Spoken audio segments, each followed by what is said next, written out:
Puerto Rican kid, bald head, loves snakes, loves Blizzy, Sergio Chacon. Yeah. What up, Pa? Peace. Welcome to the DBS Podcast. It's your boy Sergio Chacon, a.k.a. Blizzy Chacon. That shit whack. I mean, it's always gonna be dirtbag shit podcast. The DBS Podcast. Peace and welcome to the DBS Podcast, a.k.a. The Chacon Show. This afternoon, I'm joined by the host of I Love Rock and Roll Podcast, comedian, my dude, Mr. Ken Krantz. What's happening, doggy? What's going on? Let's do that again. Oh, what? I want the snap. I'm a little. So anytime you shake someone's hand, and it's a white friend, they try to give you a handshake. He didn't want to give me the grip with the snap at the end. Yeah. Well, so we had to redo that one. Thanks for assuming I'm cool enough to do a handshake. But I go through the awkward handshakes at least 4 times a week. How often do you do it? All the time. It's weird that handshakes are even back, right? Like, we just survive. I mean, we're not even done surviving it. Yeah, I made you feel dirty just now. You didn't want to shake my hand. I don't want to shake anybody's hand. I didn't want to shake hands before the pandemic. Me either, but I like to put myself in uncomfortable situations. I feel like I'm evolving as a human being the more handshakes I do, because I suck at them. Plus, I got a weird hand. I got that little claw finger. Yes, yeah, which, by the way, I didn't notice until just now when I shook it. Did it scrape your palm? No, You just saw it like above the rest of the hand? Yeah. What's the story with that? You don't notice the story about Oh, that? yeah, I do know. Yeah, you've done the bit. Yeah, I did I've only know been doing the That's bit right. for 14 years. Yeah, That was one of the benefits of COVID was the fact that we didn't have to talk to people as much, right? Yeah. But also the knuckles. I love the knuckles. I'm very comfortable with the fist bump. Yeah. Let me get knuckles. Yeah. Yeah, see, you that's go. more my speed. That's more your speed. I thought when people started bumping The elbows, I was like, well, I didn't like let's that just shit. give it up. Like, why do we have to fucking touch each other? That's correct. Can't you just be like, hey? The elbows is annoying. The elbows is goofy. It was obnoxious. Yeah, I mean, the first elbow I got, I was like, "We're really gonna do this?" And then, like, when I got the elbow, I remember it was a black woman at the gym, and I just wasn't expecting it. Like, she raised her eyebrows really high, and she was like, "This is what we're doing," and I don't know why. Like, I would expect that from like a white woman. I was like, "Yeah, that's white people territory." Yeah, for and sure. I hate to be all black and white, but it really threw me off that Yes. this black woman smelling like cocoa butter, and her elbow slipped right off of mine. I was like, shoot. I was like, yo. But yeah, luckily that shit didn't last long. Yeah, The elbows didn't last long. I still see it once in a while in schools. yeah. Do you still see them? And why are you hanging out in schools? Because my daughter goes to school. Oh, Yo, you trying to set me up? My daughter. Did you like Walker or how? Yeah, I mean, I walk into school. Any chance I got, I like to pick her up. Yeah. You know, I enjoy that. I just know from one day to the next, she's just gonna grow up and that. Yeah, I like it. I walk my daughter to the bus stop every morning, and then I pick her up at the end of the day. Yeah, I enjoy that. I love that time with my kid. Yeah. Yeah, I mean, it's a yellow bus or a regular bus? Yellow bus. You like the yellow bus? Yeah. I always hated the yellow bus. The smell of the green seats. It's been. Oh, they upgraded. Yeah, it's been a while since they have seatbelts now. Really? Like harness seatbelts. I bet they're much better now. I'm sure. Remember, they just used to be like, you have to wear a seatbelt unless you're on a school bus. Yeah, back when we were growing up, you were just in a metal tin and you just shook all around the bus. Yeah. Like you could just roll up and down the aisle. Yeah. Big ass seats. The only shit that you don't have to wear seatbelts in, it's like a limo or a bus. It's like a limo's like, we've decided that's fancy enough to die in, and then a bus is like, that's embarrassing enough to die in. We don't care about either one. I wanted to roll to clubs in a limo one time. I went through a phase where I was like trying to get my boys together. Like, yo, and not even a fancy limo. I wanted to get like a livery car service limo. Yeah. With the sheet painted tints and the boomerang in the back. Yeah. You know? And I picture myself like coming out of the limousine in slow motion with a derby hat with the feather on it, you know, and royal blue wallabies. Just, you know, it never happened. I always took the train to the club. It was toss up between a limo and a subway. Yeah. Back in my days when I used to go clubbing, late 90s, early 2000, when I was the shit. That's when ODB was alive, which, by the way, I bring up ODB because it's fresh in my mind. I just did your podcast. A lot of fun. You highlight rock and roll stars. Right. And Just so I story, did yeah, and you tell their story. I'm kind of doing the same with boxers for the POP podcast. I had a lot of fun on it, and we highlighted ODB. And it was a lot of fun. I got really fun. good feedback on your episode. People loved it. Yeah, that was our first foray into hip hop. Yeah, it was dope. And you know, it's appropriate because it's the name of the podcast. I love rock and roll. Yeah, but these guys were rock stars. Yeah, you brought that point up. Perfect rapper to start with than ODB. Yeah. Because his style definitely lend itself to like a rock and roll feel. Yes. Because you felt like that when you heard him, it was like, oh, that's the first and last time I'm ever going to see anything like that. He had like that element. Yeah. Yeah, he was. We definitely missed with his death. You definitely missed out on either the greatest reality television show that I'm sure would have inevitably come, or the greatest Adult Swim cartoon starring him, like the way they did with Mike Tyson. That's a good point. Yeah, I can see him doing either or. But I feel like a reality TV would have been the sad. Yes. Him just overweight. Yeah. His cornrows just short in the back, the rubber band popping out. And he's just breathing heavy. The cap is no longer there. He's walking around with just a missing tooth. I see it. You know, the cartoon would have been cool. The cartoon would have been good with his fan braids, his peacock fan braids that he had popping up. So, what was the last episode you recorded? Was it Suge Knight? We did Suge Knight with Gareth Reynolds from the Dollop Podcast and Joe Prano. So you had a couple of guests for that one. Yes. The last one we did an episode on Dr. John. Who's Dr. John? Dr. John was this legendary New Orleans keyboard player and singer.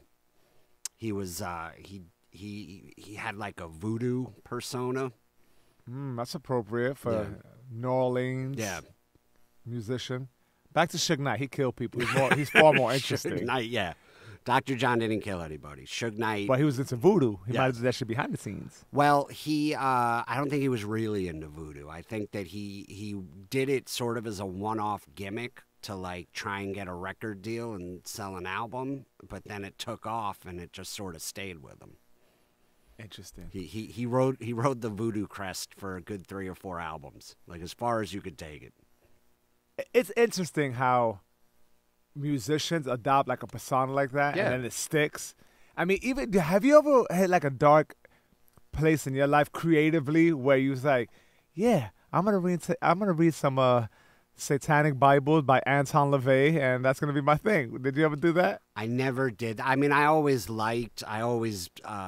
gravitated towards darker, anything, movies, music, television. I always liked darkness, but I was never like that's gonna be my thing. But you do realize that it's like comics do the same thing. Like you're just trying out different characters and personas and voices. Yeah. Like Larry the Cable Guy had like a shitload of different characters, and then he found one that took off. One that stuck. Yeah. And now he wears the hat. Yeah. And shows up to work at a stadium with that persona. Yeah. He found one that took off. You know who's another guy who didn't pop like that, but he's a great comic and he's fun and we all know him in the city, and he was on 30 Rock, Judah Freelander. Yes. So he had the character like, I'm the world champion. The world champion character. Yeah. And every time I see that motherfucker, he got the world champ shirt and the hat, but it just didn't. But as a stand-up act, I love it. Yeah. It's fun. Yeah, he's fun to watch. Yeah. But Larry the Cable Guy, he's absolutely one of those dudes. You think he goes home and he's like, fuck, I don't want to do this shit anymore. I would, yeah. I mean, Don't you you think Gallagher sits in the green room like, oh, I can't wait to get out there and smash these watermelons? I'll tell. Yeah, it's got to be. He found something that worked and was I even feel like it happened to my boy. You know Giannis. Even more recent, and that didn't define him, but a lot of his fans were driven from that character. So I think there was a time when he was like, enough of this shit, you know. And one time he had his beard grown out, he had the wig on, and we were like at an improv in the green room. And he says, "Yeah, I'll give you 4 sets for $500." So he's like, 5 years from now, that's where he's gonna be, like at a fucking Staten Island bar show, or in the Bronx. I'll give you 5 sets for $600. That's what probably happens to some people. Like, fuck it. Yeah. Oh man. Yo, but that had a success. So that happens with a lot of artists, more so with actors and musicians. I think they get suspended in time. Yeah, and they don't. Some of them grow, and you see the growth like spiritually and stuff. But a lot of times, man, they're just like stuck in that bubble where they were successful and they don't move on. I think comics. There's a little more liberty. You can evolve, it's like whatever. It's not as much pressure. You don't get typecast so much.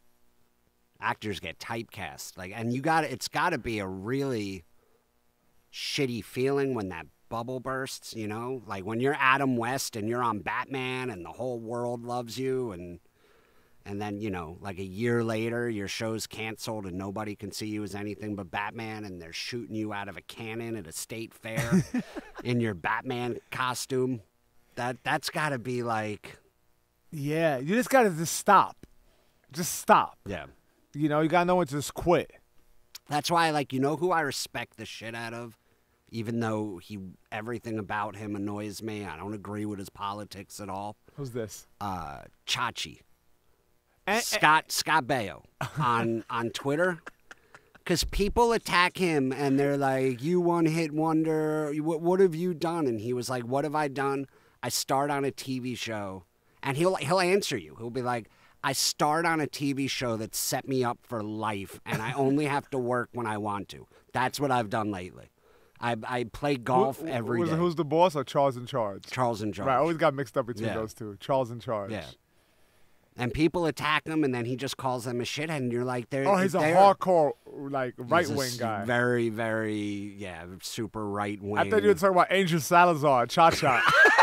Chi-Chi? Chi-Chi. He's a dude who got a character, and he'll be at any, backwoods club, and he runs his character. You want to hear a funny story with Chi-Chi? About Chi-Chi? Yes, please. Chi-Chi's great. I love Angel. He's nuts. Yes. Bring the yayo. Yes. He's nuts. Yeah, I just worked with him recently. For the first time. And it was a VFW show. And the host was Brian O'Halloran, who's the star of Clerks 1, 2, and 3. He was the main character, the guy who played Dante. So he does. Clerks what platform is that on? What network? That was a major. No, that was a release. That was like. They're movies. Dirtbag. I have no idea. It's Kevin Smith. No, none of this rings a bell. If it ain't about snakes or combat sports, question marks pop above my head. Clerks was an independent film made in New Jersey, and all the actors were it's a very successful film. It's a very it was made for nothing and ended up blowing up. Understood. And so this dude that played the main character's hosting, and Angel Salazar was headlining, and I'm in the middle. And Angel still has musical cues, because I guess he still does a musical portion. Bit, right. Yeah. So there's bits that involve songs. And they didn't have that at the VFW? He's been doing this a long time, so he brings his own equipment. So he had a laptop with the cues, so all he needs is someone, and it's a little, I think they were still CDs, I don't know. But all he needed was someone, when he called for the cue, he just needed someone to hit play. So someone fucked that up. it was decided that Brian was going to do it because just me on a personal note, nobody ever asked me to do shit because I've set the bar so low for myself in life that I feel like I just come across as unreliable. And even when they were like, "Oh, we need a dude to just press the button," and they were like, "Nah, Krantz will fuck it up. We can't So ask they him." looked like they said they You came know with what? the equipment and just glossed right over you. Like, Yes, yeah, there was. I wasn't even. You know what it is? Speaking of characters, it's. I'm not. Listen, I'm a pothead. I smoke weed. I don't smoke nearly as much weed as people think I do. It's like I'll smoke a puff before bed. Something like that. On the weekends, maybe a little more. I used to smoke a lot. You sleep well. Well, yeah, between weed and Ambien, it's. So you just take Ambien. Yeah. Yeah, that'll put you out nicely. Yeah. When I did a lot of coke, I used to love coming across my ex-girlfriend's Ambien. She had Yeah. the generic kind. I had to break it in half and then sleep like a baby. And every night when I did that, I'd be like, maybe I'll die. So I made sure I had clean underwear. Because no one wants to die in shitty drawers. And I would water the plants before I did it. Isn't that weird? That is weird. Yeah, just make sure the plants are watered and I got some clean drawers on. And let's go for this ride. Carry on. So it's decided Brian's going to hit the cues. And then Angel has... He's struggling up there. He's having a tough time. And They're just not with him. They're not with him. He's supposed to do an hour. He has a very thick accent, and it's hard to understand him. And it was a pretty rowdy, drunken crowd.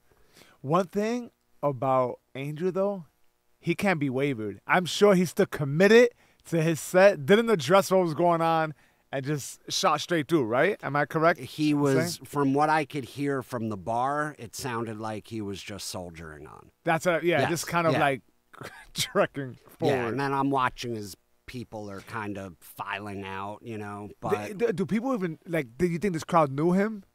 I think Because for any listeners who don't know who Angel Salazar is, he's Chi-Chi from Scarface. Yes. Get the yayo. He Yeah. was and that's the character that everyone knows him from. But he's been in quite a few films. Yeah, everyone knows him from. I mean, listen, he's been riding that wave for 40 years. He was telling us the next morning he was flying to L.A. to shoot a Snoop Dogg video. Yeah. So Brian O'Halloran, the star of Clerks, is sitting behind the shitty VFW backdrop, and he's sitting there on a bar stool with the computer, with his finger like this, just waiting to go when Angel calls for it. Angel does about 30 minutes, and then just fucking gets. He was like, all right, I'm done. He just can't. Yeah, he can't do it. He was just They were heckling. They were just too disruptive, and so he gets off stage, never even calls for the musical cues. So this dude, star of 2 major motion pictures, Clerks 3 is coming out soon. He was in town filming another major. How did they motion- get this guy to do this gig? He's very good friends with the dude that put the show together. So I said to him, we're at the bar. So he spent half an hour sitting behind this backdrop on a little stool waiting to hit the play on Angel Salazar's musical cues, and they never came. And then I said to him afterwards, I was like, let me ask you a question. I was like, 25 years ago, you're the darlings of Cannes Film Festival. I said, did you ever picture, and then he just goes, shut the fuck up, Krantz. That's hilarious. Yeah. Could you imagine? Oh, man. And so Angel's just moving around like nothing happened? Yeah, well, Angel came out. You know what happened from what I heard? He made fun of a dude's shirt. And the dude got really upset and aggressive about it. And then I think everyone else, that gave them permission to start chiming in with whatever they wanted. Oh, shit. This guy's been doing it a long time. And to Yeah. have to deal with something like that is Yeah. very disheartening. And yeah, that sucks. Yeah. That sucks. Yeah, I felt bad for him. But then I was like, you know what? He's waking up in the morning and flying to L.A. to be in a Snoop Dogg video. Right. He should feel bad for me. Right. Yeah. Fuck him. He's hanging out with Snoop. Snoop is cool as shit. The other day I had a gig that required a train ride to 86th Street and then a bus ride, the BM Bronx bus. That was another 30 minutes, and then a 20-minute walk. So it's like an hour and 40 minutes to get to like a gig that you're talking about. Yeah.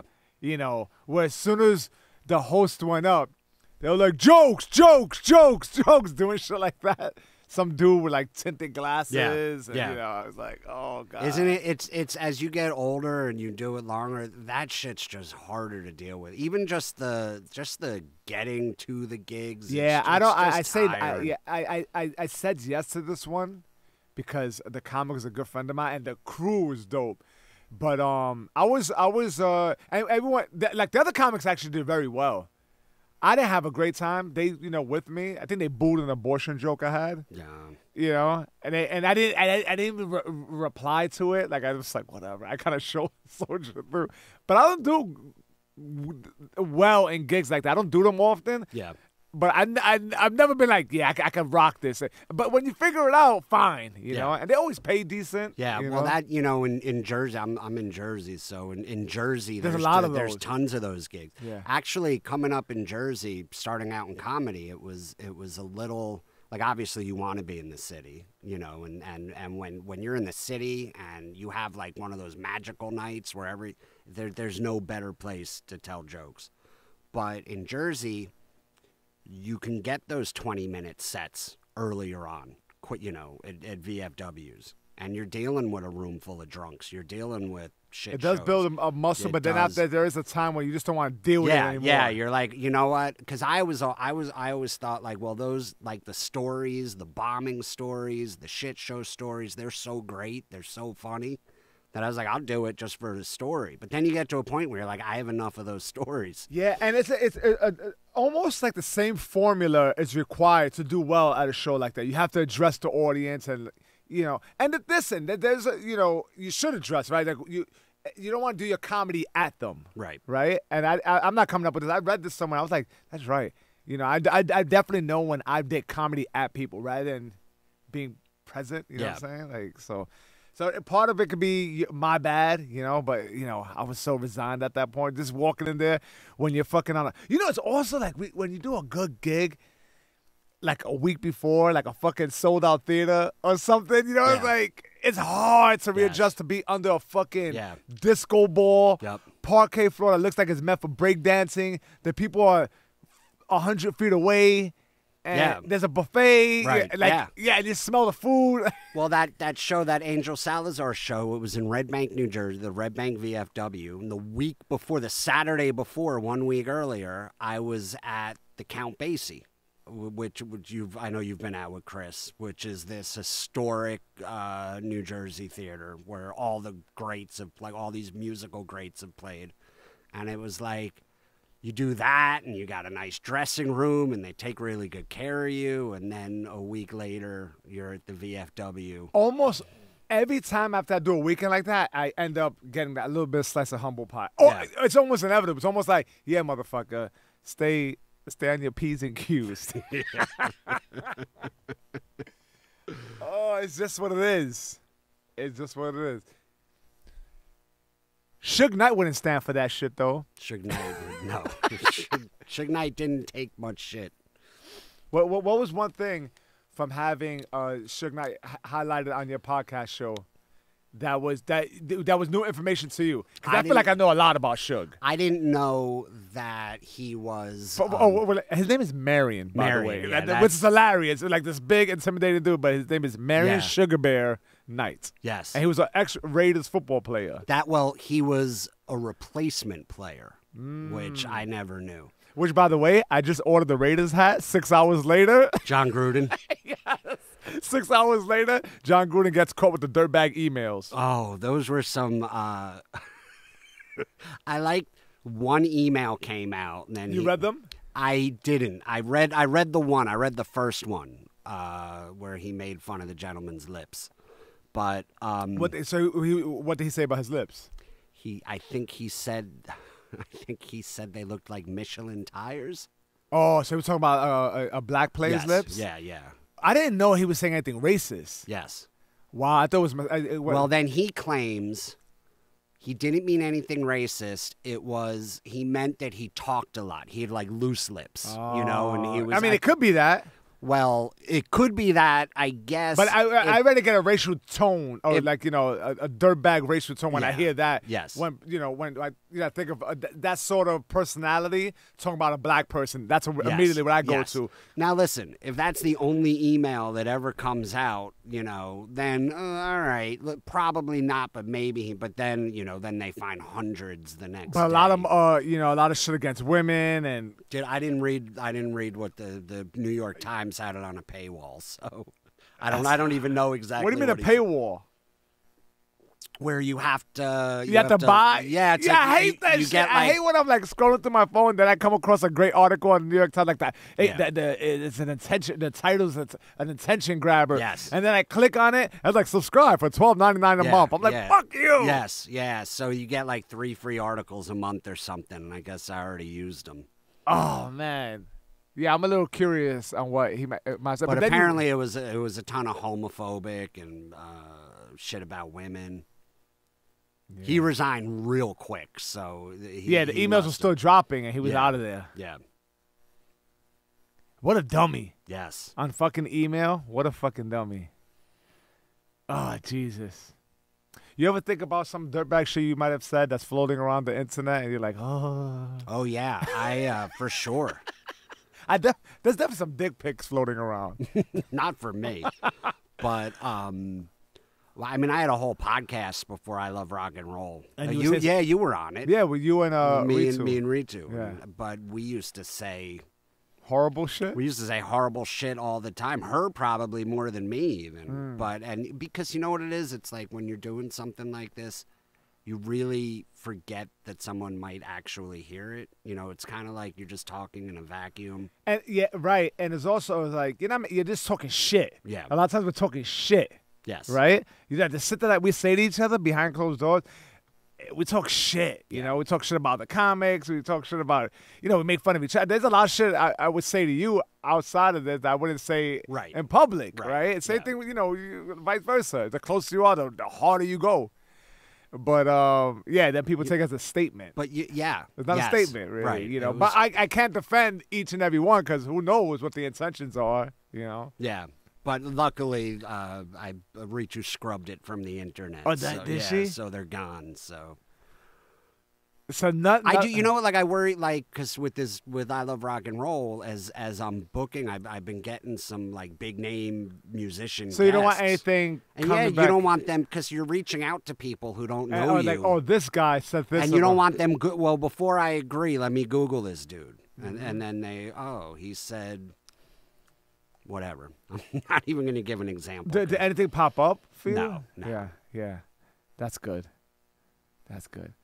I always wonder, if oh wait, I just remembered. I'm sorry. No, go ahead. I just remembered what you're about to say is probably far more interesting. I just remembered a great my sex tape from 2001 that's floating around on a VHS. It's probably in a Timberland shoebox. But I kind of want to look at myself because I was working out a lot at that time. Yeah. That's how self-absorbed I am. I'm like, I look good on that summer vacation. I said, I hair. I'm saying? Silhouette of pumping some buns. She probably destroyed it, right? My sex tape. My ex probably destroyed the sex tape. No. It's still in a Brooklyn apartment, just fucking shoved up to like some baby pictures or something. Yeah, I wonder if I should reach out to her and be like, yo, what's going on? Change my voice. Yo, it's Big Surge. I wonder, I just want to scoop it, I want to scoop my videotape. What do you think she'll say? I mean, would you even have a VCR to play it in? Figure that out. Cross that bridge when we get there. What were you going to say? This is what I found out about Suge Knight that I never knew. So when he ran that fella over with the car and killed him, you know what he claimed to the police? That he was getting jumped? Self-defense. Yeah, it's wild. It's fucking wild. They didn't buy it. Oh, yeah. I mean, he was trying to shake down the production, right? Yeah. Supposedly, allegedly, he was shaking down production, and he got a little heated, and then he ran the guy. That shit is wild. I mean, it was just nonstop. ruckus with that guy. Nonstop shot at a Chris Brown listening party, hung Vanilla Ice off a fucking balcony. Yeah. So he could sign over royalties from Ice Ice Baby. He was in the car where Tupac got killed, got grazed in his head. I mean, he did that collectively like 9 years in prison. Yeah. And Eazy-E's son claims he believes that Suge Knight injected Eazy-E with AIDS, and that's how he got it. Which late night show was Suge Knight on that he was like, yeah, you might get that Eazy-E shit? Oh, yeah, he was that's like right. smoking a cigar. Yeah. And that was hard to listen to because I get goosebumps because it was evil. What he was saying was evil. On national TV, this guy is dead. And he's like, yeah, he made it, it was almost like he was suggesting that it was done intentionally. Right. Like someone gave him AIDS intentionally. But by the way, it seems pretty unlikely. Like, it seems pretty believable that Eazy got AIDS. From fucking. Yeah. Yeah. I wouldn't say that he was fucking. I would say he was fucking a lot. Yes. In the early 90s, bareback when AIDS was rampant, that's more likely than someone putting it in a syringe and going, stay still. Yeah, that's like some James But Bond the fact shit. that Suge would do that, say that about someone who's had passed, it's weird. It's very, scary. But, I mean, you don't joke about... But the guy, but they were enemies. Yeah. Like, I would joke about one of my friends who passed away before I joke about anyone I really dislike. I don't know. Not on TV. Yeah, on TV, that's... He was like, they're smoking a cigar, like making little halos. You know what else? I learned that, like... Because they were enemies. Yeah. And you're suggesting that, it was meant to happen that way. Like, what? He came from a pretty good family. I was watching this documentary on him, and it seems like his mother was scary. Yeah. So you always, I'm sorry to interrupt, but his mother, shook me up a little bit, cause she was like, "Yeah, I told him he don't come back home until he bring us some socks." Like he was working at a warehouse somewhere. He used to steal for the family, right? Yeah. Yeah. I didn't see that. Yeah. I didn't hear that. And his mother was like hardcore. She had like this disposition that was rough, and she would allow him to steal, make him steal from his job, so that she can, sell it. Yeah. Oh, okay. And I was like, yo, and like the look on her face, I was like, oh, so that's why he gets that. But he had. I almost feel like I gotta edit this. I'm still. That's how scared I am. Like I'm saying it, I'm like, and someone's telling me, shut the fuck up. And he's in jail. But anyway, go ahead. No, you're right. I'm gonna shut up. Suge Knight got that effect on us, right? You know what though? We were saying though, like he listen, regardless of whatever you think about him, the dude left a lasting legacy on music. Oh my God. He was they set out to make like the Motown of the 90s, and they sort of did. Absolutely. It was... I mean, he broke some of the best hip-hop artists in history. Yeah. Dre, Snoop. He, in my personal opinion, released Tupac's best album, All Eyes on Me, the first double rap CD. I mean, I love that album. He was the executive producer of that, Yeah, say what, They were making, at their height, Death Row was making $100 million a year. That's crazy. In the 90s. That's crazy. Yeah. That's so much money. Yeah, I mean, the dude did what he set out to do. And it's too bad, because if he just stayed out of all that other nonsense, he'd probably still be doing it. Absolutely. I mean, that's a sad story. Like the way he's riding, and he pled guilty for running over that guy. What was that guy's name? I have no idea. I almost want to give him respect. He kills that guy, and then so he takes the 60 years, and he figures I'll come on when I'm 85. That's wild. Just come on when I'm 85. Yeah. This is my last 5 years. Oh man, that's nuts. Yeah. I remember there was a documentary. There's so many documentaries floating around, but he had a dog, a German Shepherd named Damu, I think. And Damu is a reference to like a blood, a gang member. Mm-hmm. So he named his dog Damu. And the dog was like, he hits the dog on top of the head like Bam Bam from the Flintstones. Like, boom. I'm like, yeah, he would hit his dog like, he said, stop, bang, and like he just clubbed the dog on top of his head. They said so at Death Row they had Bloods, Crips, and off-duty cops all working together. Yeah, all on the payroll, all in the same building, all working Under one umbrella. in harmony, you know? It's actually like, you know, it's easy to make him a punchline for a lot of shit, but he pulled off a lot of shit that nobody else could have, too. Yeah. No, absolutely, man. And he had I think he also did a lot of he also gave a lot of rights to the artist. Like, you don't hear too much about him screwing artists over. Do you feel like that? Well, Vanilla Ice might Black artists.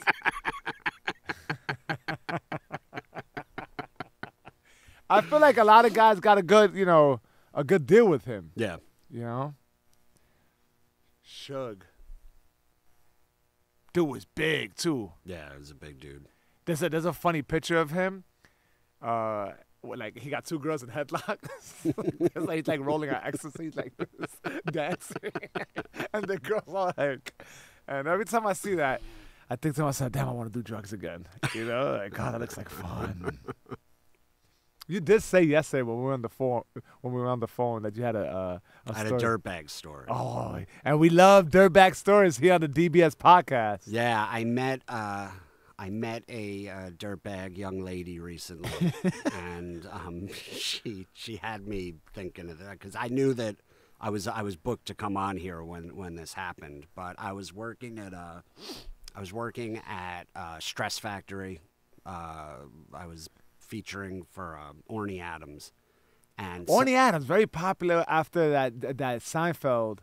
He had a movie. What was with it? Comedian. And he was like his understudy. No, it was a documentary from the 90s showing Seinfeld, who the show was on the air and #1. So it was showing like the apex of comedy, like the guy at the very and the top. grind. And then the grind, the guy starting his career, you know, just starting to make things happen. But he's also on the Teen Wolf show. He's popular on that. Dude's hilarious, by the way. I mean, he's been doing it for a long time. Yeah, he's a vet. The dude absolutely crushes. But so we watched this girl walk in. She was clearly already wasted. And it was the early. Are they still doing outdoor shows? The early show. Yeah, this was outdoor. Well, what they do is like, the weather's shitty, you're inside. If the weather's nice, you're outside. Okay, it's nice to have those options. Yeah. So she was wearing like a tight black dress. She was all tatted up and pierced, and you could tell that she was on something. You know, she was also drunk. I was watching her. Me and the host were just watching her, and she was nodding off. And then she would like come to all of a sudden and laugh at something where it was like there wasn't even a punchline. Oh, she's just a fucking mess. She was just like something funny happened in her imagination, you know? Wow. And then, but she's also staring at Orny Adams like she wants to like kill him and wear his skin. Like it was a fairly creepy vibe. Holy shit! Yeah, and then now did he catch this or did you catch? No, this he's on. Yeah. He's on stage. He has no idea, but we're watching her. And then Orny's selling merch at the end of the show, and she goes over, and they're talking for a few minutes, and me and the host Kevin Israel, who he told me. Shout out to Kevin Israel. I love Kev. Yeah, he said to say hello to you. He's about to have a baby. Yes. Yeah. Good for them. Him and his wife are so sweet. Oh, I thought you were like them, like you gave him a new pronoun. Yeah, I mean, during these times, I might as well. So she goes over to his merch table, and she's talking, and you could tell that it's like he seems a little uneasy. Yeah, And then she leaves.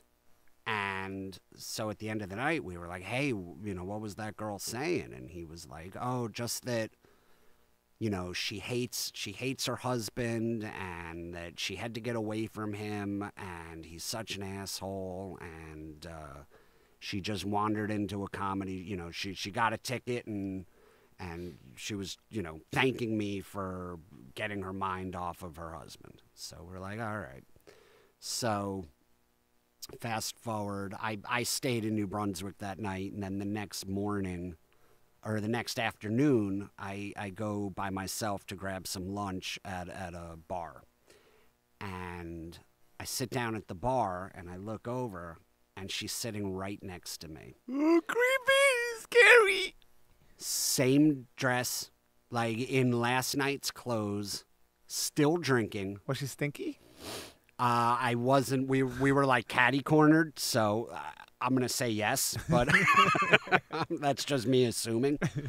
And but she had like shitload of beer bottles in front of her. She was still drinking, from the night before, and then she was like, and then I see her staring at me, and then she was like, "How do I know you?" And I was like, I think you were at the comedy show last night." She was like, "Oh, that's right." And then she started talking about how much she hates her husband. And she was like, yeah, I had to get away from my husband. He hates my guts. And then I was like, oh, that's too bad. And then she points to the bar manager. That's my husband. Says, that's my husband. I'm sorry, I've been stuck in your punch. Yeah. Oh my God. Yeah. And then he was like, what'd you say? And she's like, nothing. I said, I love you. What? Yeah. And then he would walk into the other room. She would start trashing him to me. And I was like, and then she says to me, she's like, oh, I shouldn't be drinking because I think I have a concussion. And I was like, well, I feel like that ship has sailed, like the not drinking part. Like, I said, well, how did you get a concussion? And she said, well, I'm a stripper, so. And I'm like, that was supposed to explain it. Yeah. I was like, so, I just picture her sliding down a pole and busting her ass. Yeah, she was like, so my head's always getting hit. And I was like... God, so bizarre. Yeah, it was very weird. And then I was like, oh, okay. And then she was like, yes. She goes, I'm an athlete, which is why I don't drink coffee. Oh, my God. It's completely out of my mind. Yeah, and I'm like, you're on heroin.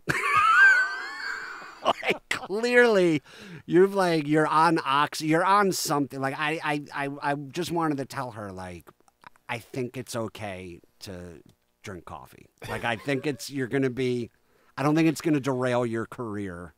Oh, the way. And then, but then the husband would, How old would you say she is?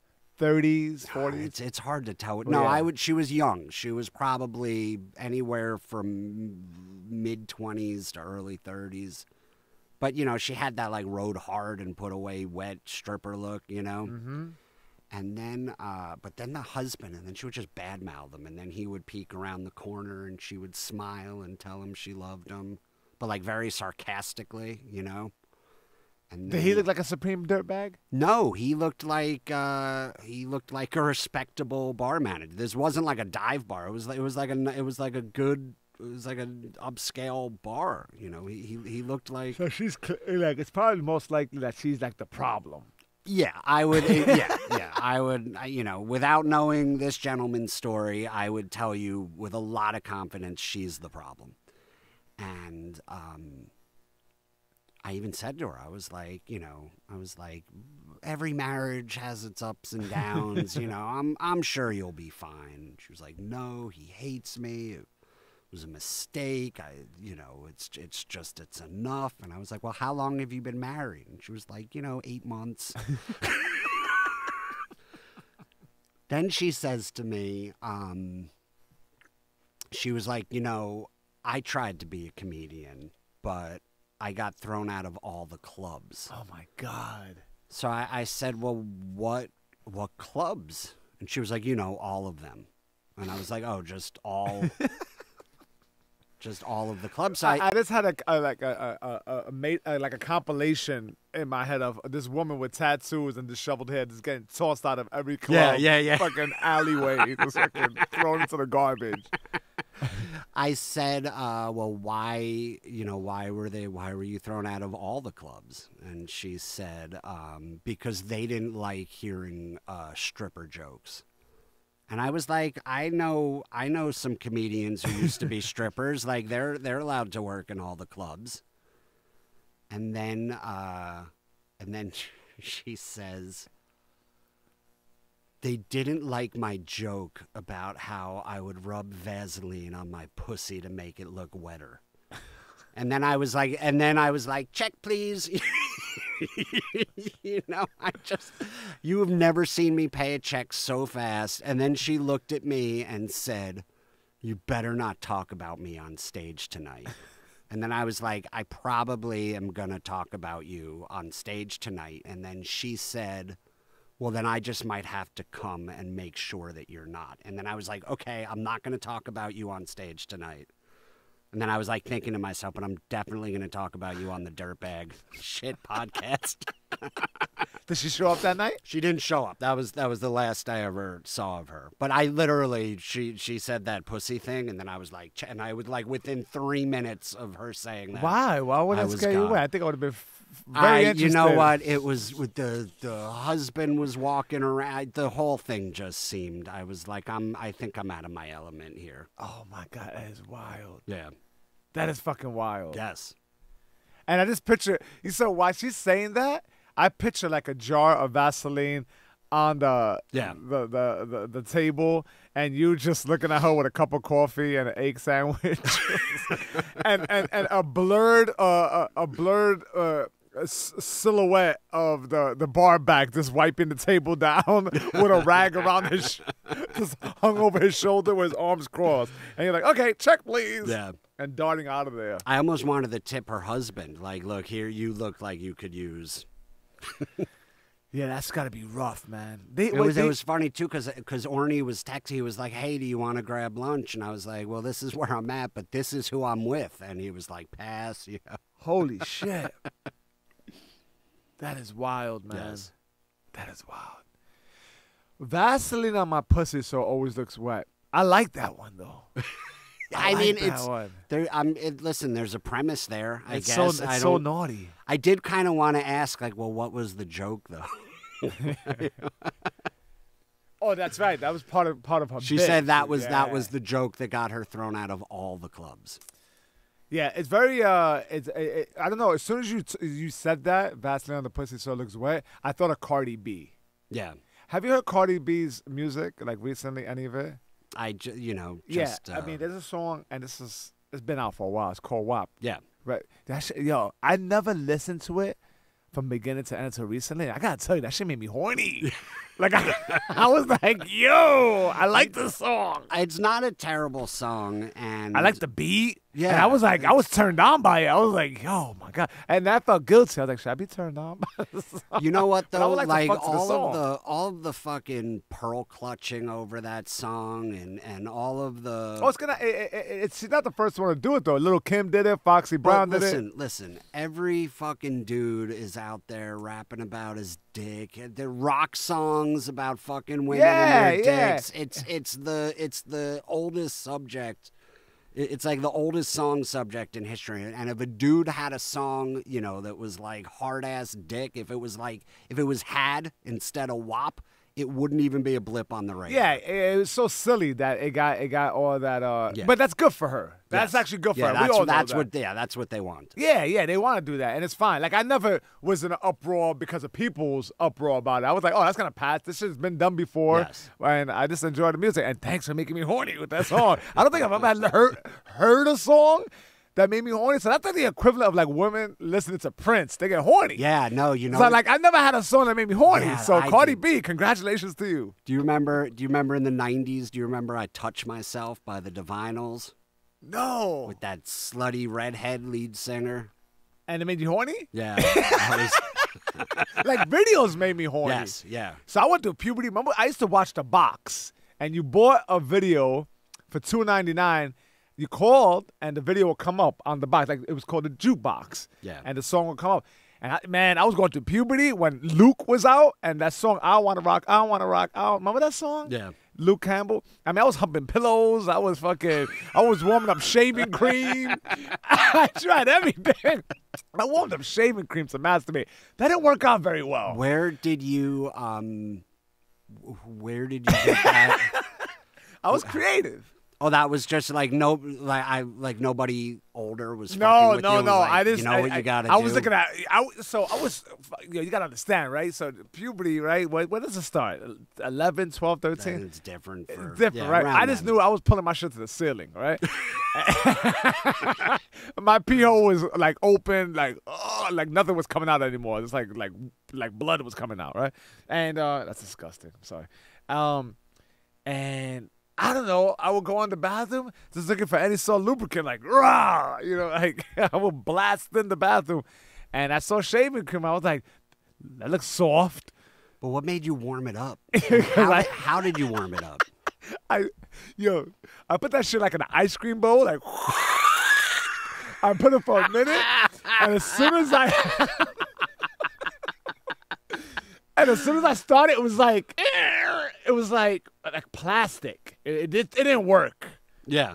Just in case you're instant trying, it didn't You work. know, yeah. Well, I was gonna say that's how I know it didn't work because I've never heard of that before. If it worked. If it worked, you would have told somebody. It would have been a thing. If it worked, it'd be an internet challenge. Yeah, it would have been a thing. Right. It would have like been the milk crate challenge.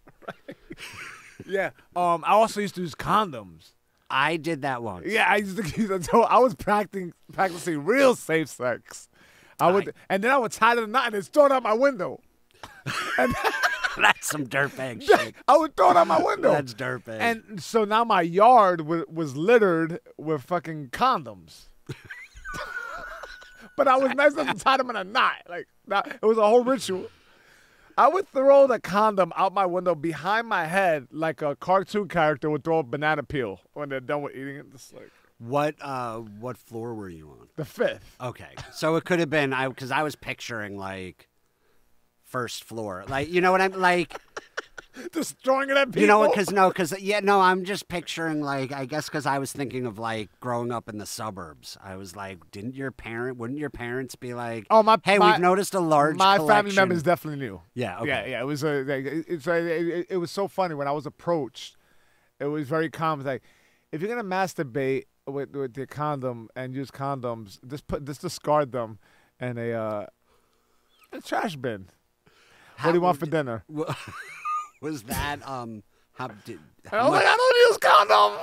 how much shame did I can't even imagine. Like if someone said that to me just all politely and polite. shit, that would be like if they freaked out, I think I'd be almost more comfortable with No, it was definitely very common. Then it's like we followed up with like, do you want eggs? Like, it was followed up with some food question. You want eggs with your salad? Or something? Yeah. You want some hard-boiled eggs? Come on, I didn't do nothing. I would still be showering. I thought you were that gonna say shame I off would me. die. Yeah. I would die. I stuck my dick in a vacuum. I stuck my dick in a vacuum cleaner once. I tell this story on stage sometimes because my brother, Was it on? who was older than me, Oh God! I mean, my brother who was older than me when I was, I don't know, I was like 10 or something. He said to me, he was in high school, and he said to me, I can't wait for you to grow up and get your dick sucked because you're going to find out it's the best feeling in the world. But I was like real young and I didn't know what it meant, but he was like my hero, like my older brother. Yeah, so I was like, oh, that, he played off like you know what he's talking about. I picture you looking the same exact way, just with black hair. But everything else is saying like, Yeah. No, I had like blonde hair as a kid. That's funny. And And then one day I was home alone, and I was like, I'm going to get to the bottom of this. And it was one of those old school, like, 70s vacuums. Oh, you remember, like, you had that outlet in the wall just for the vacuum. It was like one of those long hoses. Weird. Yeah. It was just a round circle. It looked dangerous. Yeah. It was like something that was meant for, like, washers and dryers type of thing. Yes, and it was like an industrial tube. Yes. Yeah, huge mistake. If I did it, and then I was immediately like, that's not what he was. That's not what he was talking about. I've got to go back to the drawing board. It's so funny. No one told me about that, but I definitely tried that before, and I was like, I don't like this. It's cold and it's pulling very hard. Yes. And I might get caught. Like Yeah. I felt very vulnerable. It was just like you couldn't hide. You can't hide with an extension. Like you want to be in a nice little alcove area, maybe with a locked door, but it's like, ooh, and I got the tube. But I didn't know to try and get a boner first and try. I was just like, all right, let's try it. And just it was. Man, that's fucking funny. What do you do after that? You just lay on the couch and then watch like the Smurfs, with the vacuum just laying on the floor. Yeah, with a big ring around your cock. No, you put the vacuum back and you're like, I'm never gonna mention this again until I'm at a material floundering around on stage one night in 30-something years. Yeah, it's definitely the type of bit that you dip into. Like, oh fuck it, man. Let me throw one of my jerk off bits in there with this jerk off crowd. Yeah. Fuck, man. Yes. If I tell that bit, I think the crowd's jerk offs. Yeah. Yeah, it's definitely those stories that you share. Yeah, that's a VFW bit. Yes. That's not a New York. I have a collection of shit stories, and me shitting on myself. Make no mistake, it's about me shitting my pants. Yeah. I'll save for VFW. Yeah. Let's just I'll dip into archives. So while I'm on stage, there's a version of me with a visor and a pen resting on my ear, going through the files of shit jokes. Like, let's go with that one. That could be your new character. You could be R. Smelly. Yeah, man. Yeah. Oh, it's so funny, man. So in closing, have you shat your pants recently? No, not recently. All right, you got your shit together. Yeah. Yeah, you got your shit together. I'm training for the marathon. Yeah. So quite often, if you don't get that early shit done in the morning, there's nothing better than just like that early morning shit. It's over and done with. It's part of the everyday ritual, right? But sometimes I gotta run. Cause it's training, right? And I was on the west side, and I got some goosebumps, and I just made it in my apartment. Like I was running, I was like, oh shit! I had to like cut my run short, and I made it, but I almost shot myself, and that's like 6 days ago. I still go through that. Is what I'm telling you. I can't. There's no sport or game that I love enough that if it like shitting yourself was an outcome, I would be like, well, I'm just never doing that again. I'm never gonna participate in that. Right. Yeah. Like I used to love playing when I was a teenager. I loved basketball, but if you like routinely shit yourself playing basketball, I'd be like, I'll take up tennis. It's like real fast decision. Yeah, but I guess you hear that with runners, right? Yeah. Long distance. Yes, Yeah. yeah. I mean, that's porta potties. But it just so happened it was an early morning run. That's the only reason was because of the run. I'm not inclined to like shit myself because I run a lot. All right. But even if it happened once, I feel like that would be that I'd be like lesson learned. Yeah, I mean, the thing is, I'm at an age now that I am not too good to shit in between cars. I would do that. I gotta go. Like my passing of fecal matter is way more important to me being done outside on the asphalt than on my pants. I'm not taking that one. Everyone's gonna have to suffer. I am serious about that. I don't care if I get caught. The thing is, like, I get caught shitting. I got the mask, No one's.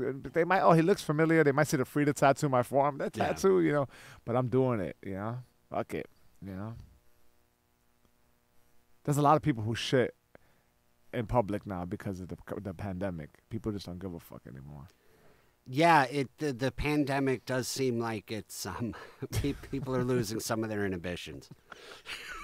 People have gotten squirrely. There's nothing more fun than going down YouTube wormholes of people just losing their shit. Oh my God! Yeah. I just see it in the Lower East Side. You're in Jersey, so you're in a more kind of remote suburbia. Yes. Yeah. No, it's not happening in Asbury Park. Yeah, dogs. I mean, it's an abundance. I mean, everything from dudes who don't have active Citibank accounts riding city bikes, people shooting up with their seated in the Indian style position right through their fucking, right through their forearm and neck. Tompkins Square bathroom. I go in there. I don't want to shit myself if I'm in there taking a piss or shit. Yeah. I mean, I've never shit in there, but taking a piss. I mean, I always feel like I'm going to be shanked in there. I'm like, there's a good chance I may not make it out of here. It is wild. Yeah.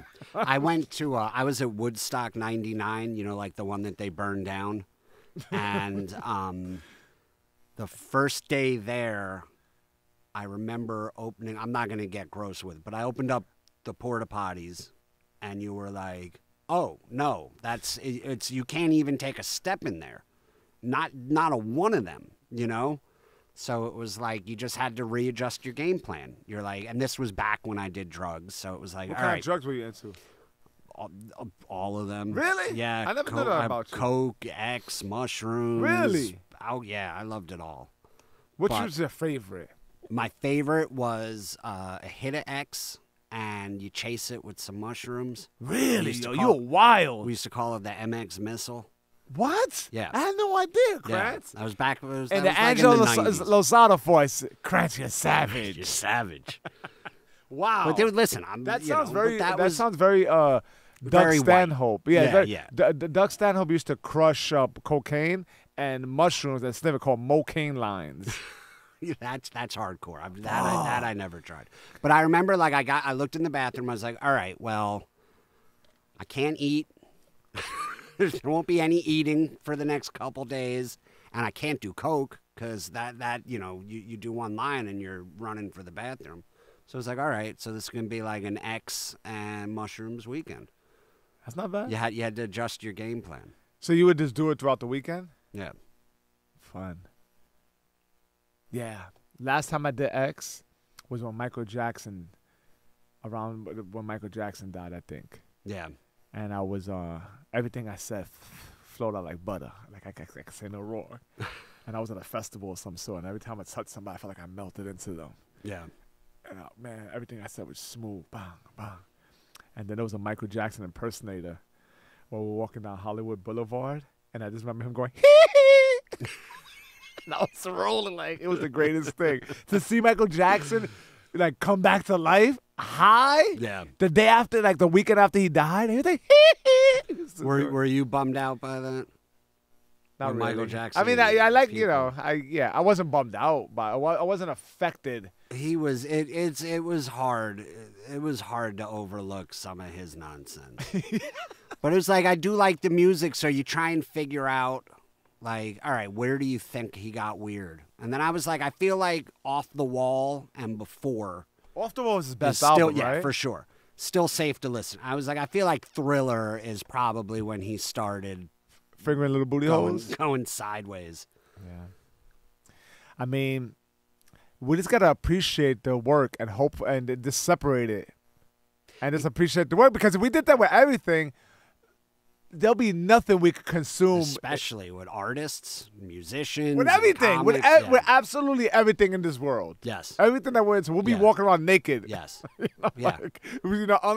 unable to listen to it. You wouldn't. But even like think about like the fucking bank that you go get your money from. Saying. It was probably you don't know that it wasn't built by a pervert. Or Absolutely, so absolutely. I'm good at separating the art from the artist when I like the artist. Yeah. You know? And So if I don't it's like that, I shit on everything. Yeah. I'm like, fucking R. Kelly. Who does he think he is? Yeah. I never I mean, you know, the thing is, I lost my virginity to one of R. Kelly's songs. So I hope that they ain't close to my heart. I was like 18 years old. I know everyone thinks I lost my virginity. 18? I was old. Damn. Yeah. 17, 18. Yeah. That's up there, right? That's up there, yeah. That's up there. And I kept on my Gap boxer shorts on. I was always safe. And yeah, it seems like you're ready. And I was in there like, ooh, I didn't even come. Yeah, it was one of those. Like, you fucking, you don't come. And I thought I was the man. I was For your first time? Yeah, I was That's like that. impressive. Yeah, because I was jerking off. Lie. So she didn't get to see you tie the condom into a knot and throw it out the window? You're the man, Krantz. Oh man, what do you want to plug in? We got the I Love Rock and Roll podcast. You have a website where people can look up the shows and stuff? Ken Krantz Comic on Instagram and Twitter. Dope. KRANTZ. I Love Rock and Roll. There's a Twitter account, Rock and with the and spelled out, Rock and Roll Pod, at Rock and Roll Pod. And it's a fun show. You've done it. Yeah, man, I like it. It was fun. We've gotten some. We have some big names coming up. We've gotten some big names on already, and we just shoot the shit about music. Well, I want to get you back on. Yeah, I would love to do it. I mean, I'm a little bit like, I would have loved to have done Suge Knight. Yeah. Yeah. I mean, maybe we do Tupac. We could do Tupac. Yo, is this OD? That's what I did. Is that OD? No, that's It's cool. It's Tupac. Yeah. Oh, I thought it was Martin Lawrence. Dirtbag! Subscribe, comment. The reason I said it is it OD for people who are just listening. I got a Tupac silhouette tattooed on the back of my I should know my left tricep, and I don't know how it's healing because I've been marathon training, so I've been sweating a lot, so my silhouette looks a little bluish. Nah, it looks good, man. I wish I was like confident enough to get tattoos. Oh, just fucking do it. Just pull the trigger. Let's get one today. We'll go to St. Mark's, and we'll buy fedoras and get matching tattoos. Fuck it. Anyway, that's our episode. My man Ken Krantz in the building. Make sure you look him up, follow, all that good stuff. Thank you for listening, and we out of here, man. To the next one, peace. I mean, it's always going to be Dirtbag Shit Podcast. The DBS Podcast.